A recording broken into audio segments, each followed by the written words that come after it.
Can you hear me? Yeah. Can you hear me?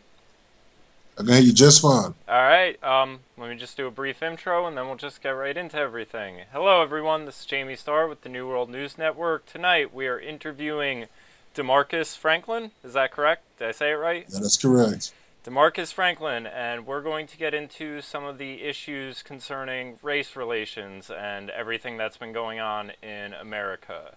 So, I don't know, to kick it off, you want to just give a little backstory why you had volunteered your time with us tonight, or you want me to lead in with some questions? Well, to be quite frank, I ain't got shit to do. It's my day off, and I'm just looking to have some fun and have a nice little intellectual talk, something I haven't had in a very long time. I know, this day and age, people are so torn and divided politically that a civil debate is very rare nowadays. But It is. But yeah, the original comment you had left on my page and stuff was concerning. I had brought up this crazy talking point. The idea that African Americans can't be racist, which I find it offensive for anyone to say any group can't do something that another group can, let alone something where.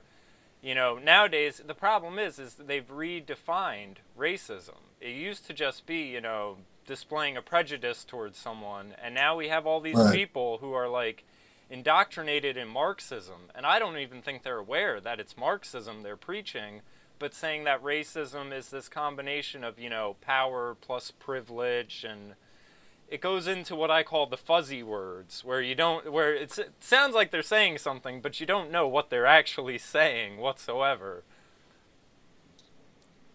Well, to me, it just sounds like a bunch of kids that watched too much SpongeBob when they grew up.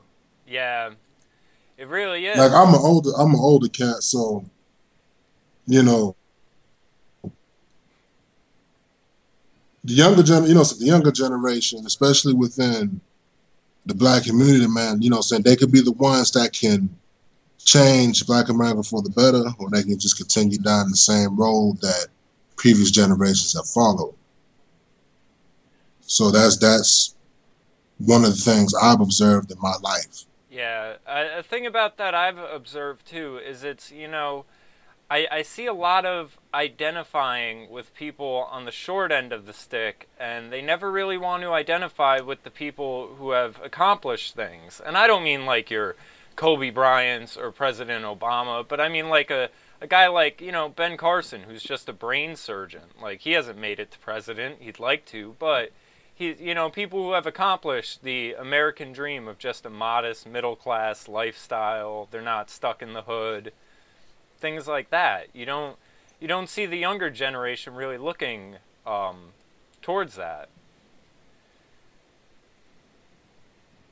And there's a huge reason for that. If just look at notable people in the black community, saying big names that like everybody in the mainstream knows. It's primarily athletes, movie stars, musicians, saying pretty much people in the entertainment industry. You don't hear too much from the scientific community. You don't hear from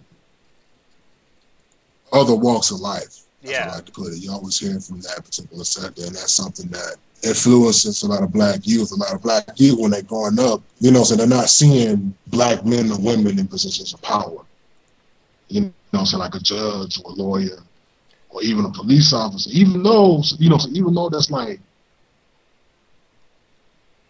a lot of black police officers, I think that's like over 40% of black people are in law enforcement of some kind. Yeah. And well, I mean, we had one of these. It's not something that attracts black people. As a matter of fact, yeah.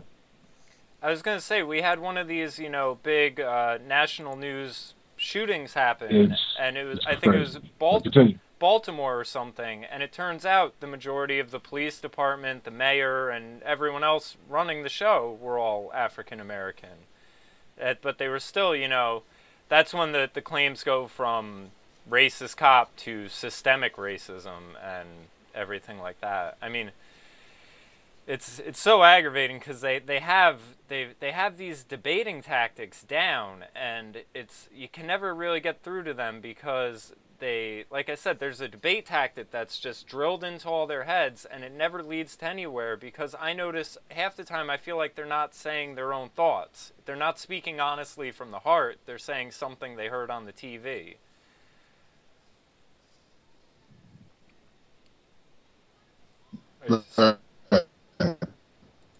Right. Hold on, I'm getting Well, you know how it goes, you know what I'm saying? People just prefer to take the easy route and have a hive mind.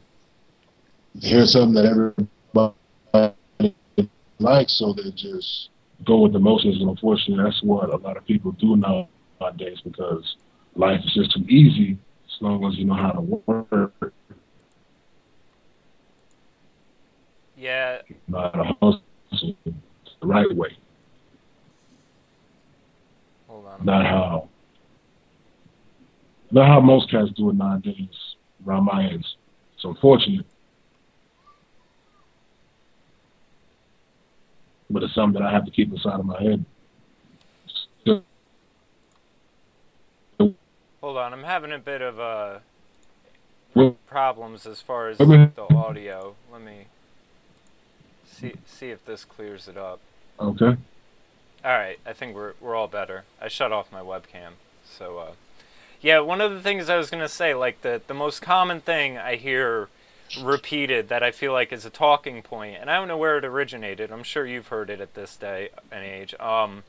The equivalence of, well, saying all lives matter is like going to a breast cancer rally and saying, you know, some other form of cancer matters or something. And people say this, and I try to turn it around to them, and I'm like, but if you had a cure for all cancers, would you deny that? Or would you say, no, I just want the breast cancer cure? Because I think that's the other problem. We have a lot of problems.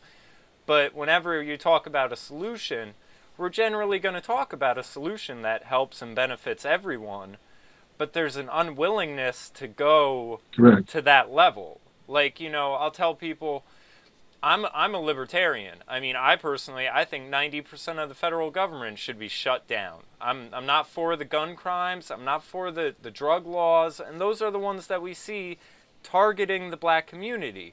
But the moment you try to bring it to that side of the debate, you're stepping out of the realm of the race conversation, and people get uncomfortable with that. Well, me personally, I do support a lot of the things that you support when it comes to like drug control, gun crime. And it's an issue, but I don't think it's as big of an issue as people like to put it. I don't think the guns is what's causing a lot of havoc with black folks. The biggest problem with black folks nowadays is that they lost and they ain't got no direction. Yeah. Well, you know, black kids ain't got no dads, man. Like, you gotta understand.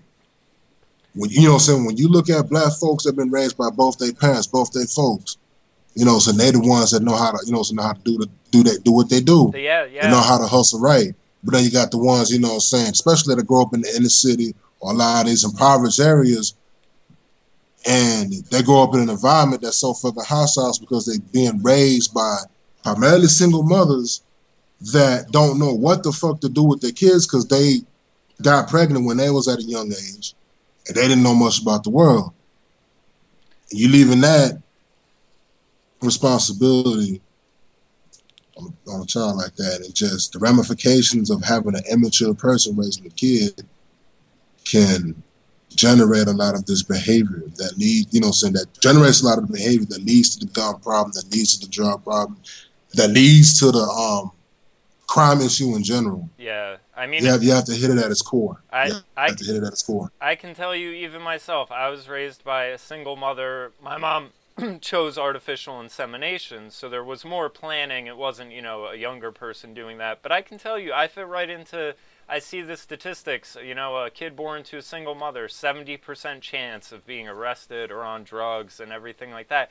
Because you don't have that masculine sense of structure and discipline there in your life. I mean, not trying to fault my mom in any way. She did what she could, but I've even noticed in seeing her or my sister with my nieces and nephews, they'll say, oh, you acted out, your phone is gone for a day. And next thing you know, an hour later, they have it back. They cave under this, not wanting to feel bad, the emotions, where men can just kind of set it aside and just be like, listen, it's best for them to learn the hard way. And when you don't have that, I mean, that's where I definitely agree with that. And it's funny, this week actually, I was talking to someone about this stuff, and I brought up the rape statistics, the interracial ones mainly. And it was so appalling because I brought it up, and the girl was saying, but do you realize the subtext of what you're saying? You're saying that black people are inherently violent because they're black. And I'm like, no, not at all what I'm saying. I don't think race is the reason for anything. You guys are the ones with that mindset. My thoughts is maybe they're being raised by single mothers, so they have a resentment towards women in a way, and then combine that with telling them that white people are their oppressors left and right. So maybe they're just directing some of that towards white women, seeing them as a weaker target in a way. And I mean, again, we're only talking about 10,000 people out of millions, so when things get brought up like this, of course it goes to, well, are you saying all black men are rapists? And it's like, of course not. That's a silly accusation that always left fields the conversation. It makes it so it can't, you end up having to defend ridiculous things you never uttered or never remotely thought, just because parts of this conversation make people so uncomfortable. Right. But I mean, I think the single motherhood thing and everything like that, like you're saying, it's more of an issue than people want to talk about. Mm-hmm. Because they feel as if there's a difference between responsibility, accountability, and blame. And if you notice that, I think if single mothers just noticed, and if they were like, okay, I'm doing this, there isn't a man here, men and women aren't equal, a man brings something different to the equation than I do, at least if they acknowledge that and then try to consciously account for it, you might have a better chance than if you were just like, oh, I can do this on my own. But a lot of the times, a lot of single mothers, especially in the black community, they don't have that option unless they, try to find somebody really quick. And to be frank, like, the children that raise these kids don't account for the majority of black women. Mm-hmm. Or any type, so any females in general, white, Asian, black, Hispanic, it don't fucking matter. It's a small percentage. But a lot of these women, they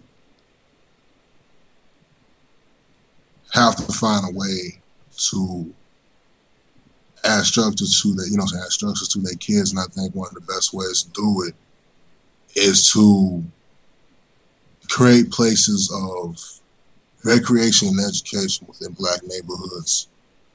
Clean them up. Yeah. It'll greatly contribute, to the reformation in the black communities, because it's coming, and I can feel it coming, because, there's a lot of cats that think like me, and they understand what needs to be done, so we ain't got to worry about, one of our daughters or one of our grandkids getting shot up because they decided to run with the wrong crowd. Yeah. I mean, one of the things I think is interesting about that is I'll talk to people who seem to take a very, they're basically at the point, I call them black supremacists, because they have this sort of supremacist mindset, I don't fuck with guns like that, dog. But one of the points they bring up when I talk to them is, they'll say about how black communities were stronger under segregation. They had more businesses. They had more of this. And, you know, basically the ones who want a breakaway, you know, black nation or something like that.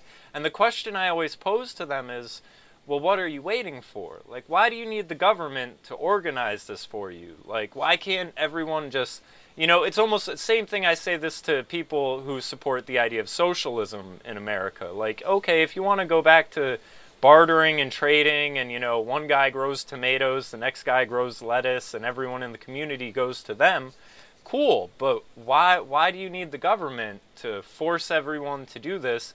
Why can't we just bring people together, sell them on your idea, and get them all involved, you know, on their own merit? Like how you're saying, like, you know, if you guys know what needs to be fixed, we can hop to it. We can develop a plan. We don't need to petition the government and have them, you know, make it so officiated and bring it on a legal level and stuff. And that's one of the things that I don't know, I've just noticed that, where there's things they want, and it seems like it could just be done on free accord, you know, people willing to do it, but they kind of feel they're going about it in petitioning the government and making demands from them to force it upon everyone rather than have it just be done voluntarily. Yeah, that's one of the main reasons why I don't really fuck with anybody that has those type of ideas inside of their head. Like if anything, the only thing I can do is just pray for them and hope that wisdom gets installed in their heart. Yeah, because that's not the way. Like, from our standpoint, I do think that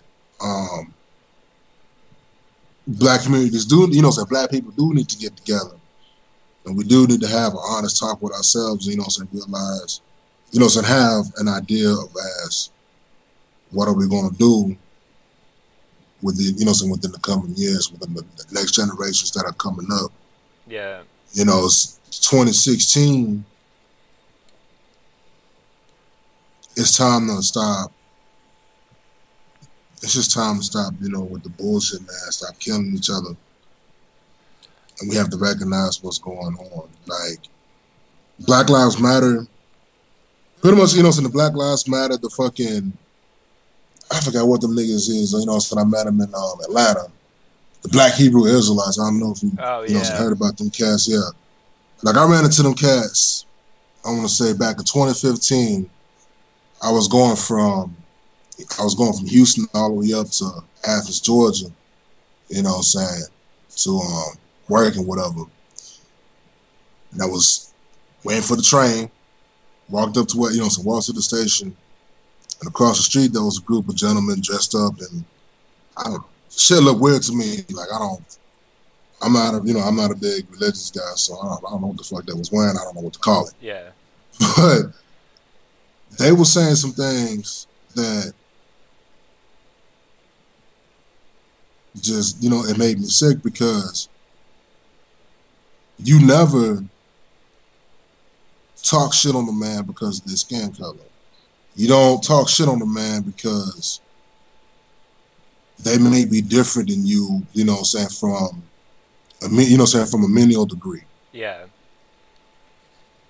I just don't get it, but no, I've seen that with the Black Israelites. They're another one of these, you know, sort of radicalized groups and everything. The thing that amazes me about Black Lives Matter, but they're not all that. They're not too radicalized. It's Black Lives Matter that it's kind of tying things over. Yeah, like you were saying. Yeah.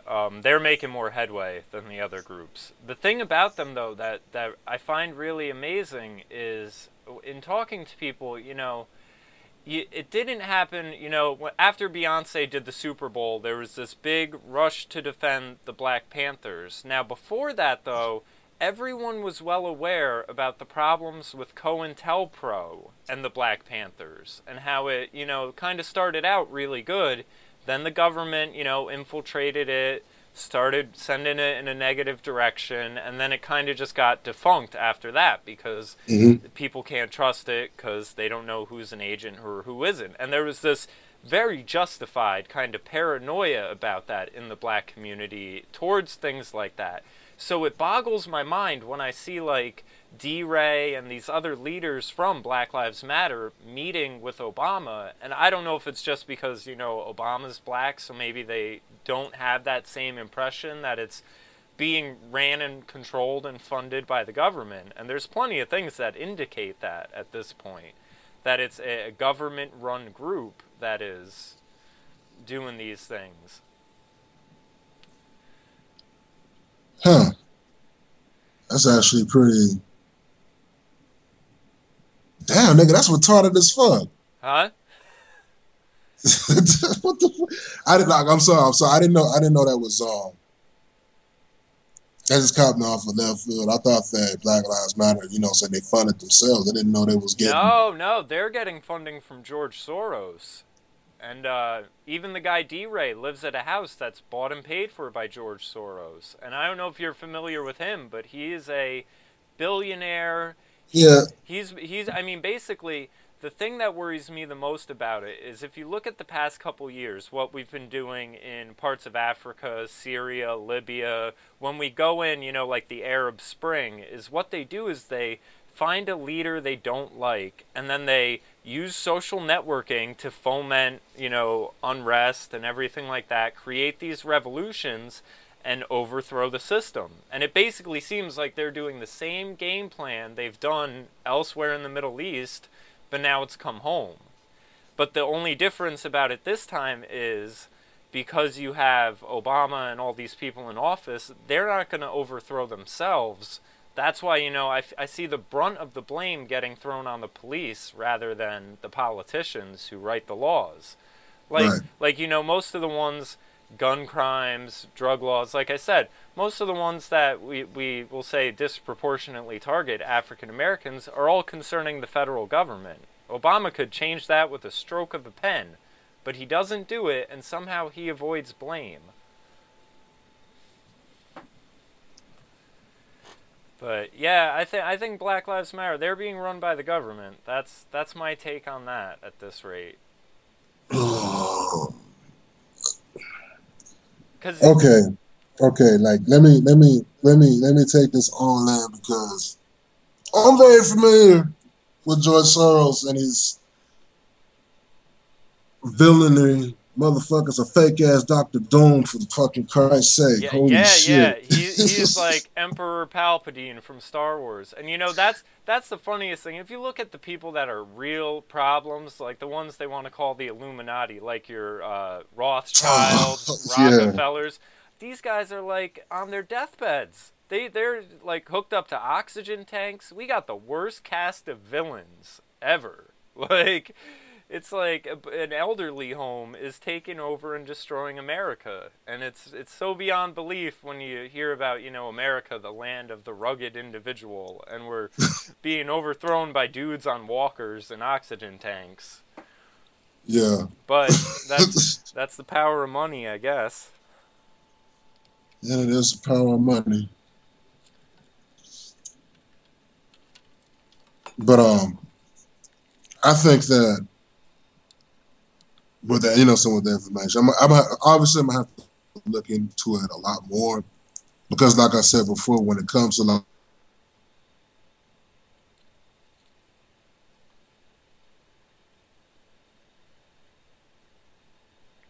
Hello?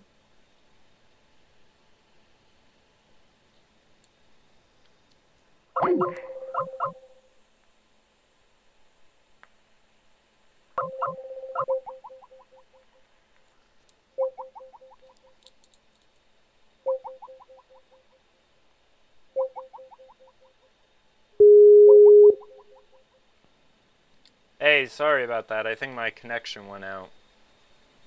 nah, it's cool. But what were you saying? Technical difficulties. Yep. So you're saying you got to look into Soros and all that? Yeah, not just Soros, but like just I'm gonna have to focus on Black Lives Matter. You know, I'm gonna have to focus on Black Lives Matter in general, just because anything that Soros touches, you know, it's not cool, man. Yeah. And like, Yeah, he definitely doesn't seem to have good intentions with anything he does lately. No.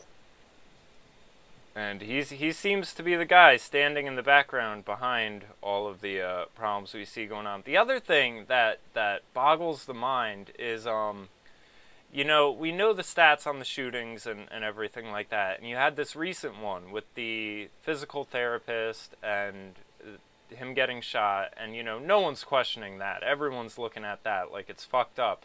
But it boggles my mind that that issue is now, I see in the narrative, it's getting turned around on people like it's sort of like this, oh, well, how are you going to try to justify this one? As if anyone would, but it's because the track record. I mean, some of the shootings that they, you know, like the one guy had a history of being a child molester, basically, like was having sex with a 14-year-old. And there's an old quote about death makes angels out of all of us. And it's like, that's the stuff that I think, as far as the issues Black Lives Matter hops behind, it does this sort of making everyone look bad thing, where it's like, you know, I know as far as white people go, if a child molester got shot, everyone would kind of just be like, good riddance. Like, that's something that's unforgivable. Unforgivable. Right. Because you're taking away someone's innocence in a way.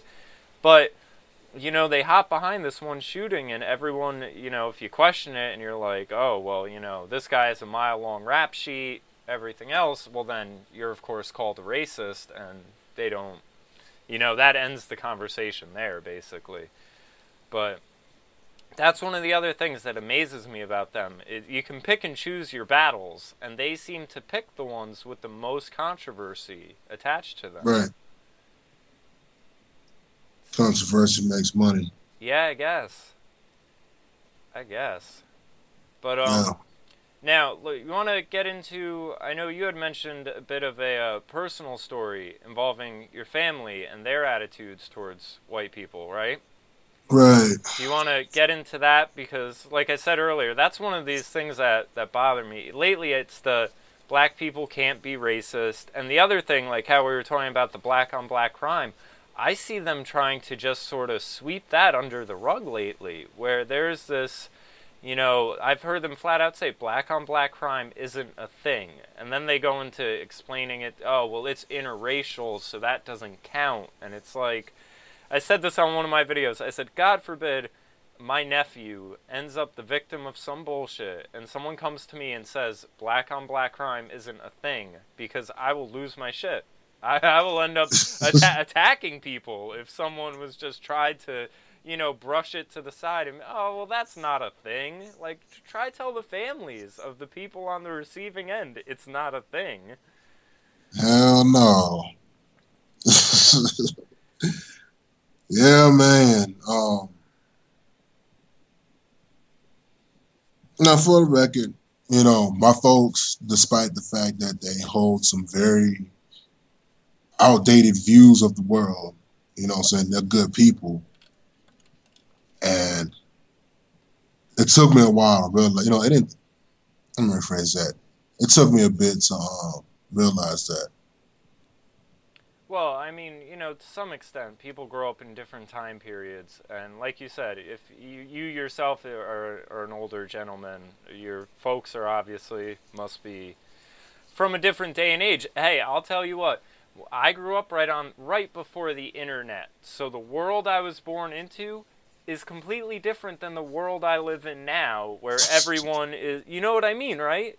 Like, yeah, you can start, and I tell people this when they try bringing up, you know, oh, we're oppressed, slavery, whatever, and I'm like, do you think a slave could have imagined having the World Wide Web in the palm of your hand, let alone imagine the web, but you could start a global business from a smartphone in the palm of your hand. Like, we have so much opportunity that it'll drive you crazy trying to think of where to start if you're willing to look for it.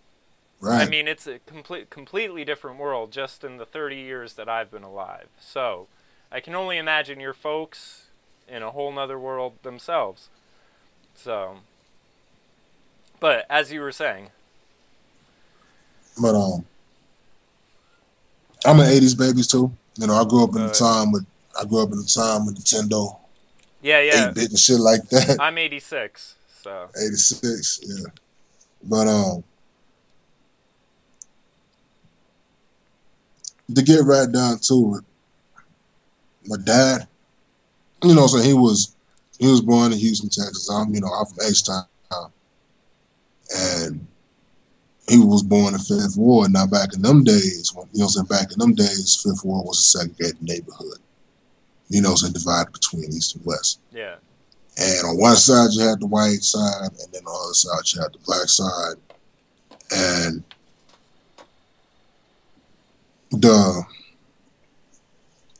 where Fifth Ward is situated is right there by 610, by the 610 loop, you know what I'm saying? So there was a lot of, there was a lot of spots, there was a lot of business and stuff where, you know, blacks and whites mingled with each other and stuff like that. And that, like, back in those days, especially when, especially when the civil rights movement began, you know, Texas was one of the big states that a lot of these, a lot of the good black leaders back in the day, saying they used to do their things at. And it was also one of the places where, there was a lot of things that white people did to black people that was not cool. Yeah. And when you're living in that time, when you have to worry about a motherfucking, dude in a uniform coming up to you, or just a group of them motherfuckers, and they're carrying a fucking water hose, and ready to, they're ready to blast you down and fuck your body up because they don't like you as a, they don't like you because of your skin color. That'll leave you a very huge bias towards that race, and because they, had that huge bias toward that race, they tried to instill the same beliefs as they did because they didn't want to see me get hurt. But at the same time, I was gonna say, I'm sure it comes from a stance of wanting to protect you. Yeah, and they didn't understand that, like, from the time that they was growing up until around the mid '80s when I was born. So the world had changed so much, and we, people have already progressed to the point where we're not seeing each other, by skin color. I mean, like, yeah, we still had cats back in the day that used to joke around about it, make fun of it, satire and shit like that, but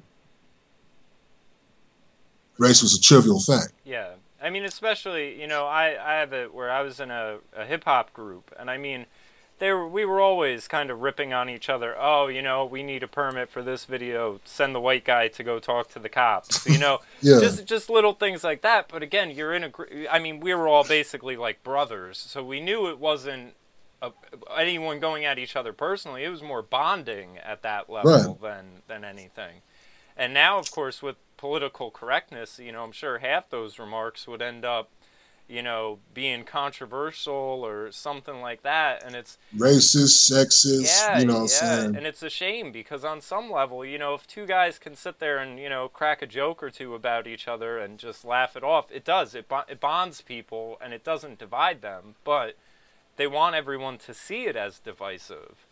Like the idea of microaggressions. I mean, I don't know if you're familiar with that term, but I mean, I'll tell you what, you ever seen the movie Demolition Man?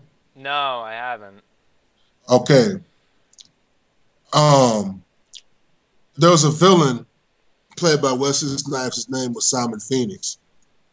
And he was cryogenically frozen because back then they didn't have the death penalty anymore. They pretty much froze your ass in the ice block and stuck you in the freezer for about 40 years and then let you out.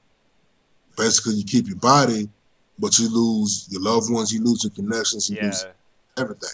But when Simon Phoenix came into the scene, the world is, in the world like in that movie, is what's happening now today, what is developing into if we continue to go on the same track. The quote that's in my mind right now is, the world is becoming a pussified Brady Bunch version of itself. Yeah. Making it very easy for people to come in, people that give no fucks, to just come in and just take over shit and, you know what I'm saying, playing pawns for people and stuff like that. That's what, you know what I'm saying, that's what the establishment that we see today in America, the political establishment in particular, that's what they're doing. Well, You know what I'm saying? They're playing with folks. And they're playing with folks because that's what makes them money. Yeah, it's what keeps them in power too. You know, Yeah. my stance on government, you know, they have to continually rationalize their existence because, Mm-hmm. I mean, we pay their bills basically.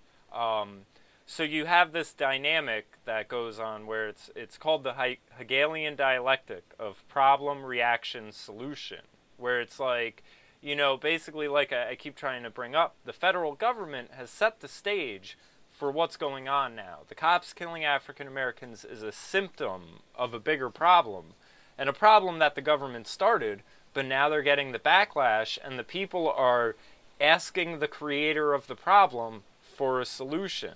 So you see how that works, where they can, you know, set the stage for something to happen, it happens, and then they come in with their pre-rolled, you know, oh, well, we got a plan to fix it, and it's the plan they wanted all along. It's, Right. you know, it's sort of like the same way anytime, you know, there's a big shooting, it's immediately, oh, well, we got these gun control bills, you didn't let us pass them last time, how about now? It's that, where they're just continually pushing in this one direction, and the way I see it with going in that one direction, there's this mentality that, you know, if we just go a little bit further, a little bit faster, it will end up correcting itself. Like I saw a thing where a guy was talking about them trying to fix the problems with the black community, and they don't have enough funding or anything like that, and, you know, there's effort, but there's no results. And all I could think is, maybe your effort is going in the wrong direction. Like, because, you know, we all know some problems, it doesn't matter how much money you throw at it, it won't work itself out if you have a bad plan. Right. And I think most of it could be done without a large amount of funding. It's more about just changing the perspective and the ideologies people are growing up with, and, you know, restoring. I mean, I would give anything to see the nuclear mother and father family champion the way independent single womanhood is. But it's not. It's frowned upon in society, whereas being a strong, independent woman, you know, you'll have Beyonce writing songs about you and all sorts of stuff. And there's no... Beyonce doesn't have a song about how much she loves her husband and her family, but she has all the songs for the single ladies.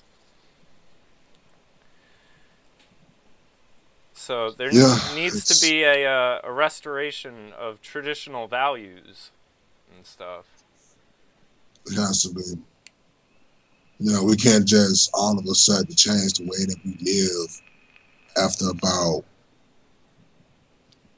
I don't know, 4,000 years? Yeah, right? Give or take. Like, I'm not a historian, forgive me, but we've been living this way for a very long time. And I don't think it's smart for us to even attempt to make exceptions to the rule, because I'm sorry, but the human race, we're growing up too fast. Growing up way too fucking fast. We need to slow the fuck down, man, and, you know what I'm saying, plan our steps accordingly. Well, you know, the sad thing is I've seen things that even say the complete opposite. Like, I saw an article about a month ago where it was saying how, basically it said parents who read bedtime stories to their kids are disadvantaging other kids who don't have, you know, a loving family, and families taking the time to read to their kids before bed. So it, you know, again, juxtaposed it with this, oh, well, if you read to your kids at night, you're basically a racist because you're disadvantaging minority kids. And of course they're right? It's insane. Bedtime stories are racist, if you didn't know. But then it brings up the idea, of course, what would be the solution for that? Oh, well, then we have to abolish the family. And, you know, this was an idea brought up even in Plato's time. And it's so funny how things like that repeat through the generations, where these crazy ideas come back up. And it's like, again, if it's just because you have a shitty situation doesn't mean we need to wreck everyone else's lives just for the sake of equality. Like, oh my God, could you imagine? But I feel like that's the direction they want to bring us to, this sort of dystopic future where kids are born without parents in bubbles. And, you know, have you read Brave New World or seen the movie at all? I mean, that's what I feel like I'm living in. I feel like I'm living in Brave New World lately. Brave.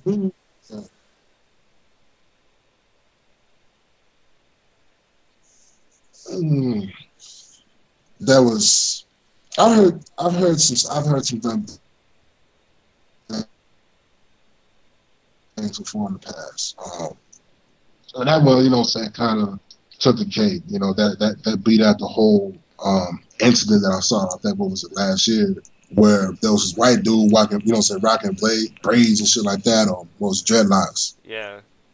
And this college girl comes up, you know, starts fucking with the dude, talking about culture appropriation. Oh yeah. And like, it's been that long, and it's been that long, but that one, you know, that took the cake. I don't laugh much, so if you get me to laugh, that means that, you know, so you know how to be a comedian in a sense. But yeah, back to what I was I also wanted to add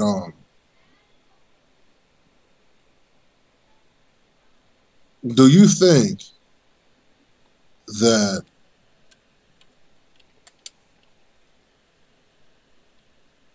the reason why we have these problems in society today is because of our schooling and how, you know, and what we're teaching our kids as they grow up, especially when they get up into their impressionable years? Do you think so? I think it's a large part of it. I mean, like you said, I think the family background is a big chunk, but I mean, I was showed the movie Roots in 5th grade. Now, I'm from my city is third underneath Detroit and Chicago as far as, you know, inner city gun violence, just a hellhole.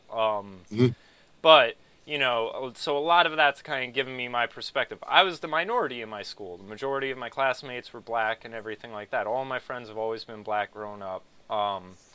But at 5th grade, I don't think any of us were emotionally ready to be seeing, like, the scenes depicted in Roots. Like, I don't know how you can present ideas like that in such a graphic format to children and not sort of, you know, give them a warped perspective on things and everything like that. It's right. A lot of it I've been seeing, and, you know, I saw an article, elite schools in New York City are now segregating the children for the sake of diversity, of course, and they're basically calling them affinity groups, where they bring all the minorities in one group, talk to them about their experiences as minorities, which is, again, this whole idea that everything in your life is revolving around your skin color or your nationality, not what you do, not what you say, not who you are. Okay, but time out. Can you give me the names of the people that are actually doing that at the schools, the directors that are running the show over there? Because I have a hunch. I can send you the articles, but I mean, I'll tell you what, when I covered it, I did a video on it, and I said, you know, everyone is to blame for this. How could this get this far? That this honestly seems like a good idea. There wasn't a principal who stood up and intervened. There wasn't a board of parents. There wasn't and it's this one woman who just sort of is one of these warped social justice warriors. Like, I guess when the Boston bombing happened, she basically wrote an article saying, well, you have to sympathize with the bomber. You know, there's this mentality out there that level of violence justifies, you know, your level of oppression, or, you know, however violent you respond, it only is related to how awful you're treated, so therefore it's justified in some way. And that's one of the other big problems, where I just think there's an overall, people rationalize things that are irrational to begin with. Like I say it all the time, poverty does not rationalize immorality. And, you know, whenever you hear people talk about black crime or anything like that, they'll be like, oh, well, the socioeconomic factors. And it's like, okay, I don't care what your bank account says, you don't hurt someone. You don't rape someone. You don't steal from someone. You're poor. It sucks. We've all been there. But that doesn't mean wrong turns into right because your bank account's in the negative. And I think if that attitude was kind of cut short, if people just put their foot down on some of this, it would do a lot more, a lot of little fixes. But we let so much bullshit fly. I think us nice guys are too nice half the time. That could be one of the problems. But as you were saying, unfortunately, I'm not a very nice guy. Well, that's good. We need more of you in the world. But as you were saying, I think the schooling, has a big factor. And again, that's another thing. The federal government has stepped in and federalized all the schools and started setting these standards and everything like that. I think it's also problematic that we sort of assign political identities to people. It's called identity politics for a reason, but there's these narratives that get associated with it. Like, here's an interesting example. I have a friend who went to Vassar College, so again, he's very into this whole leftist, social justice warrior, Black Lives Matter mindset. And he said to a friend of mine, in the eyes of the country, I'm looked at as an African American, but I'm not. I'm Jamaican. That's just the little box I have to check half the time. But I'm not descended from slaves.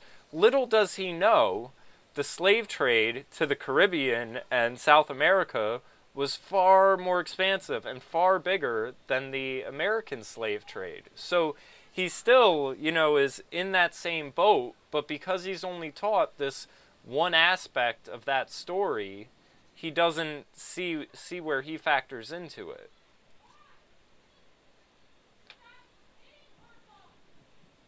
Yeah, pretty much. Yeah.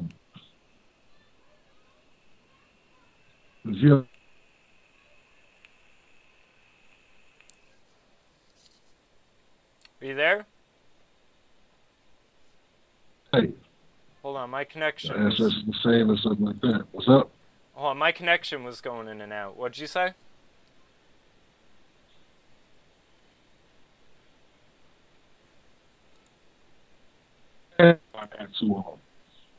Something that a kid had told me a while back. I think I'm having connection problems. Can you hear me?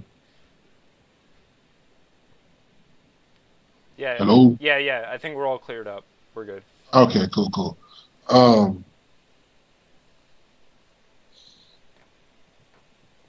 what were you saying? You had a friend a while back who had a kid, or? No, I was saying that if you're a black man, if you're a black man in North America, anywhere in North America, even South America, there's a good chance that you are a descendant to a slave.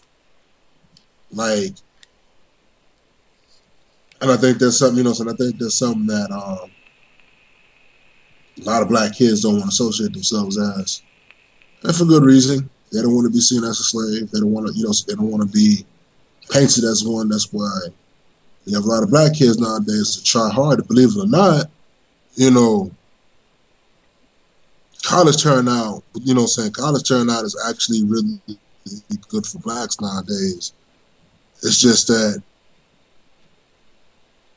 a lot of the negative rhetoric that you will hear about as a kid like me, it's not being played full scale.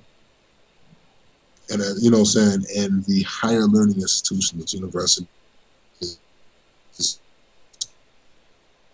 colleges, even community colleges across the United States of America. And I'm just going to say one thing. Anybody who thinks that it is cool to teach kids that they should hate their own race because of what their ancestors did is flat out fucked up beyond belief. Some niggas like that, they fucked up in the goddamn head. They really are. Yeah. And you know what I'm talking about too. Yeah. You know the story that I'm talking about. And I think that's what That's what woke me up to a lot of shit that's going on in the world. Like, you don't teach that to kids. No, I'm not trying to kiss, say, ain't no cool nigga or none of that shit. I ain't trying to kiss no white people's ass. That's not how I roll. The only ass I'm kissing is my females, and that's it. well, see, I call that the social justice warrior original sin, where, you said you're not a religious person, but I assume you know the story of Adam and Eve, right? Correct. So it's this mindset that there's this original sin that comes from your ancestors that you must pay penance for in some sort of manner. And it's where it all sort of does get into this warped, dogmatic type of faith, that white people are inherently privileged and everything else, which all comes from Marxism, and half these people don't realize it's a Marxist ideology. I find it really ironic when it's like people are talking about privilege and everything like that, and it's like, okay, you're choosing to see the world through the lens of an old German white man's philosophy. You think you're fighting this white privilege when you're adopting a white man's view of the world. Like, it's ironic on a level. It's just, I don't know. It doesn't offer anything but mayhem and division, though. Right. I don't see it as ending with any positive results. It's only beneficial if you want chaos. And that's all you're gonna get if you choose that direction. Yeah. But yeah, I mean, I don't know. I think like I said earlier, some of the solutions for all the problems are solutions that should be taken up on all ends. Like, I'll hear Farrakhan talk about how people should return to being more agricultural and everything like that. And again, all sides should take note and listen to that. But he's only talking to one specific audience, and then people don't want to have it be a whole, everyone come together and do this stuff. And like you were saying earlier about African American communities and not having things to do and everything, even in my area, we had our YMCA shut down, and a lot of the outlets that were there are no longer there. And it's honestly, if you have parents working all the time, the kids are in school and then out of school, what are they going to do besides get into trouble? I mean, that's just the way people operate. That's not a race-specific thing. I mean, I know even with my nieces and nephews, if they aren't attended to, they'll get into all sorts of trouble. Hell yeah. I got, my family got youngers too that are just bad as hell. Keep it out on them and give them something to do. Like, fuck, when it gets to the point where, you live in, you live in the city, and you have to take a 3-hour bus ride just to play some basketball or some shit. That's kind of fucked up. Yeah, that must suck. Play some basketball, some football, something. Just give somebody to do, or give them a reason to go out there and educate themselves, man. I mean, yeah, we got the internet. Internet's one of the best tools to, educate yourself. Yeah. Because you can work at your own pace, but at the same time, you're not going to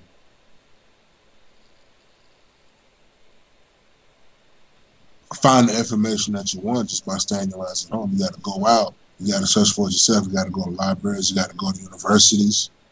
You got to go to colleges. You have to go, even some high schools are starting to open up their libraries and open up their, the media outlets to, to the public. Yeah.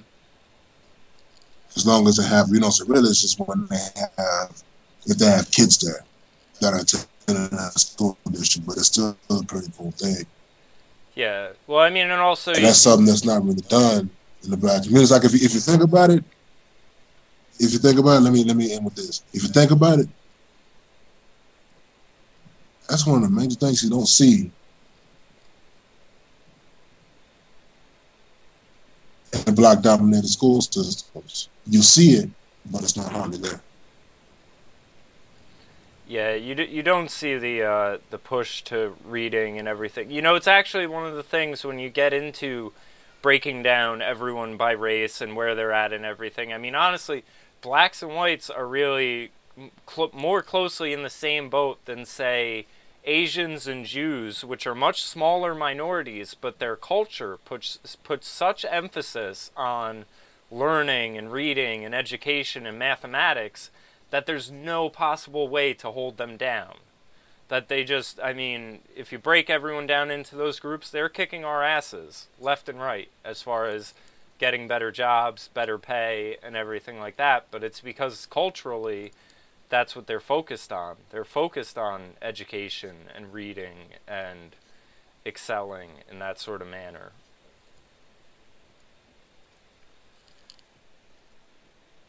Yeah. You know, there's still, you know, so there's still a lot of people within the black and white communities that, you know, they go out there and do it. They got to go to get their degrees, to get, you know, to get their degrees, to get their careers, and, you know, so they want to know how to move on. It's just that, like you said, it's gotten to the point now where people of other races, and of course, I'm not hating on other races, you know what I'm saying? Like, I ain't gonna hate on the motherfucker. If you out there making your money, please go ahead. I'm not gonna interrupt you. You know, so I'm just gonna give you the thumbs up, and you know what I'm saying, do it. Yeah, I'd just rather be standing next to them than ranked below them. But I mean, I look at that as a motivator rather than wanting to tear them down. And that's one of the big problems I think we see is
Hey, man. Hey, what's up, Pop? I'm sorry about that. So,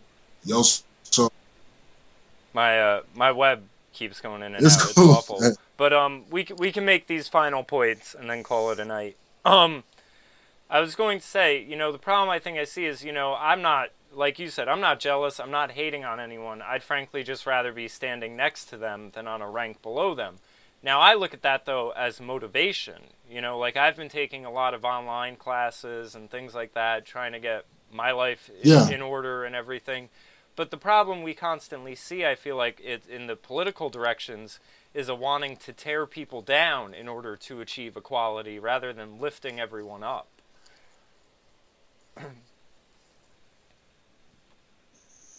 Yeah, well, it's easier to tear people down than it is to blow them up.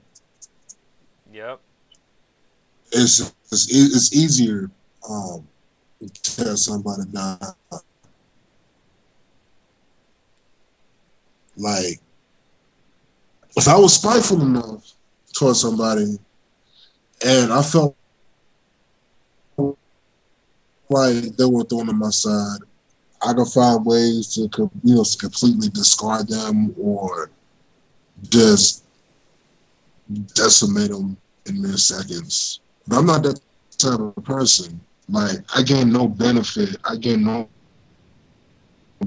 benefit for causing ill shit towards my enemy. Because you got to love your enemies.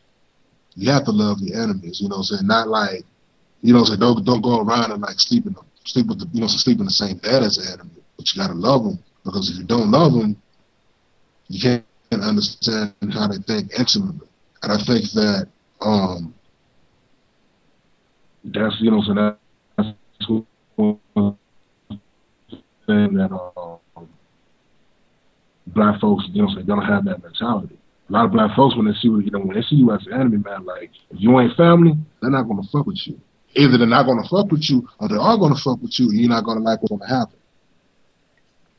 Yeah.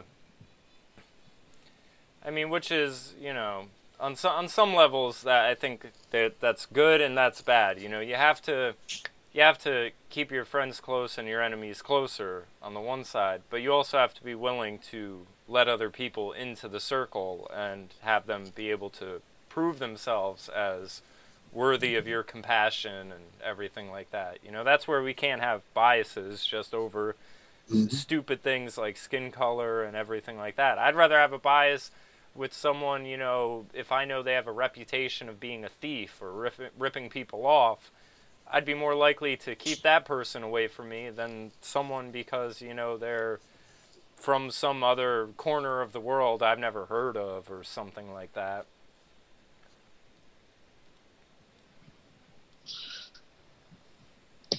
Indeed. But it's just,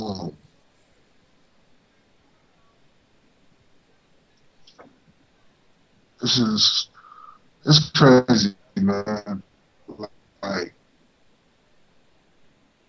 there's a lot of things, you know, so there's a lot of things that are on my mind, you know, about the black community, not just the black community, but just, you know, saying the direction the world is going, that really bothers me. And, you know, so of course I ain't trying to sell myself off as no fucking prophet, but, you know, there's a lot, you know, so there's a lot of things that in the future I would like to have, you know what I'm saying, hearty discussions with about the things that concern me, especially what's going on in Europe. I've been looking into that ever since it became an issue. As far as the Muslim migration and everything like that? Mm-hmm. Muslim migration is something that I've been following closely. Yeah, I think that's another one of these situations we got that's like a can of worms. It's just, you never get in the end of the rabbit hole. It just keeps going, and it just gets more and more. It's layers and layers of fucked up. It's like an onion you just keep opening it, and it's like worse than you imagine.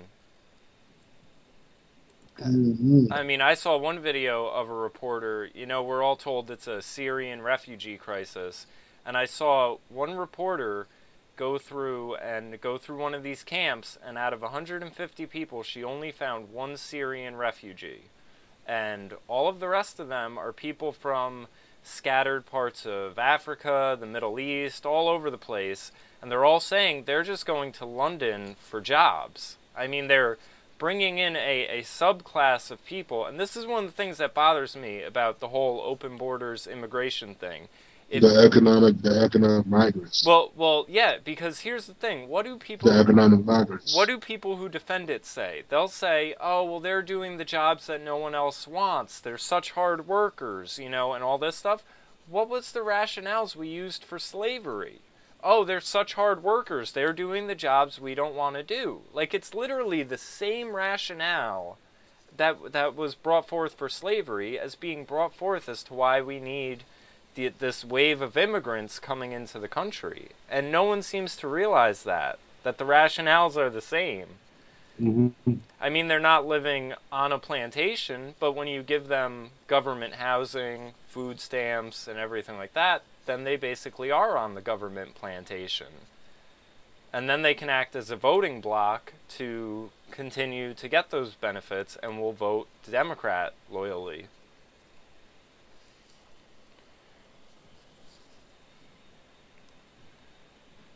Which keeps the black vote strong in the Democratic Party. Been aware of that tactic for a very long time. You know, I would be really on the cool if I followed the same political leanings as my father. And even my mother, I'll be a fourth generation Democrat, but I don't follow the Democrat Party at all. I don't really follow any party really, but you know, I'll save that for another discussion. Yeah. I don't really subscribe to a party much either. I think I'm gonna leave you. I'm gonna leave you. What are you saying?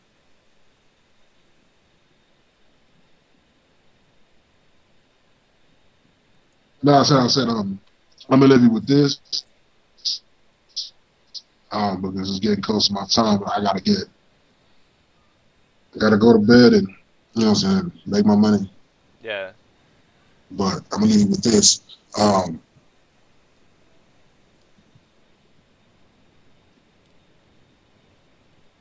don't know if you follow Marcus Garvey, you know, very much. But Marcus Garvey, you know, he grew up, you know, he was a big name in the fucking Black Renaissance, Harlem Renaissance, stuff like that. And one of the things that he said, you know what I'm saying, that really caught my eye, and I think that everybody, you know, so not just the Black people, but everybody should, like, you know, so take to heart, is that we cannot expect ourselves to be delivered from the chains of poverty if we let our ideals be, you know, our ideals and our personal choices to be influenced by one body. Meaning that we cannot consistently let, you know what I'm saying, our personal choices in life.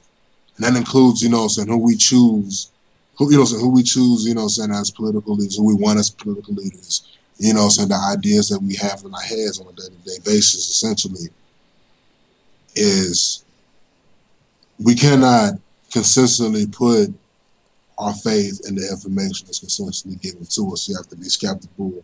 You have to be skeptic to everything that's told to us in order to excel in this world. And back in those times, Marcus Garvey was telling that to Black folks, because he was seeing, he basically saw the same trend that a lot of Black folks, a lot of educated Black folks see within, you know, his own community now, is that, you know, Blacks, along with, you know, Islamists, along with the SJWs, they all have this hive mind that is completely destructive. And the only way to get rid of it is attacking at the heart. You have to attack it at the schools. Yeah. You have to attack it at the schools. Have to have more. But it was good. It was good talking with you. More free thinking. Yes, thank you so much for doing this. And if you ever want to come back on, spend another hour with me, we could get into immigration or any of your other, anything else you want to talk about going on in the world today. It would be my pleasure. Yes, sir. So, thank you, and I'll stay in touch. No, definitely, man. Take care of yourself, and God bless. You too.